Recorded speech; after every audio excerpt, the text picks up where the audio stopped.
Now consider the oppressive myth that leadership is about title, position, and authority.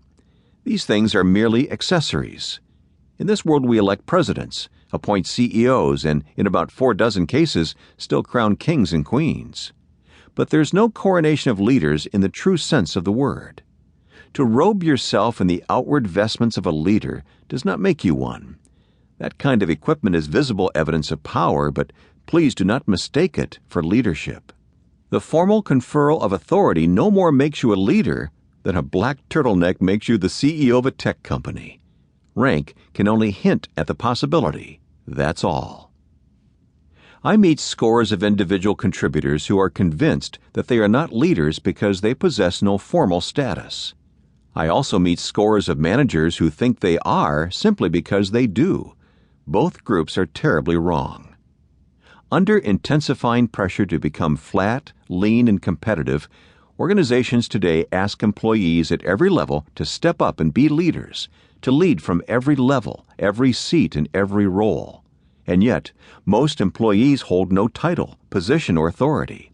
It doesn't matter. Leaders who develop character and competence become scalable in their impact, regardless of their role. In business organizations, governments, schools, and families, they become force multipliers. They create more value for their organizations, more success for others, and more opportunities for themselves. Leadership is an applied discipline, not a foamy concept. In fact, it is the single most important applied discipline in the world. It's a factor in every decision and every outcome.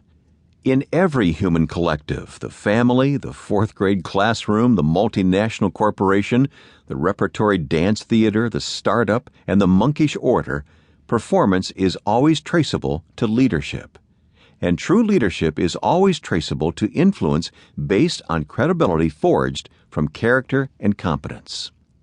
Leadership is the most engaging, inspiring, and deeply satisfying activity known to humankind.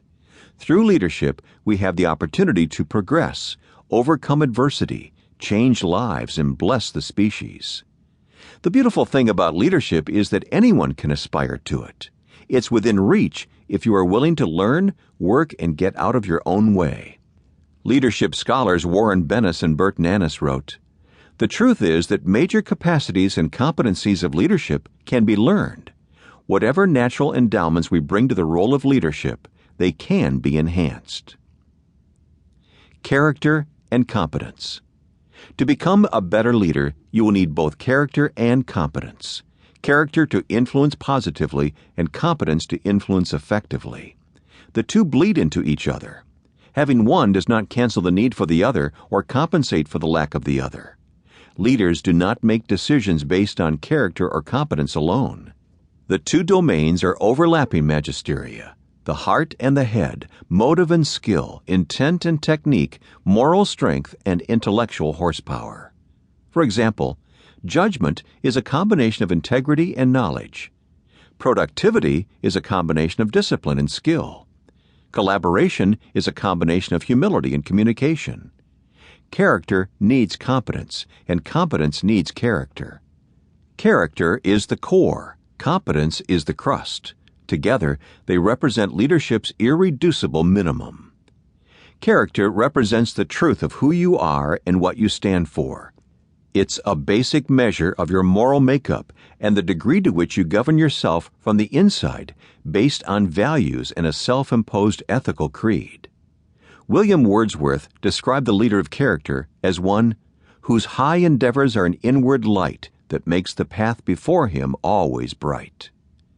The core of character does not have anything to do with technical expertise, charismatic arts, grasp of strategy, or a host of other technical and professional stuff. That kind of skill, knowledge, experience, that's all competence. Abraham Lincoln is purported to have said, "Character is like a tree, and reputation like its shadow. The shadow is what we think of it, but the tree is the real thing."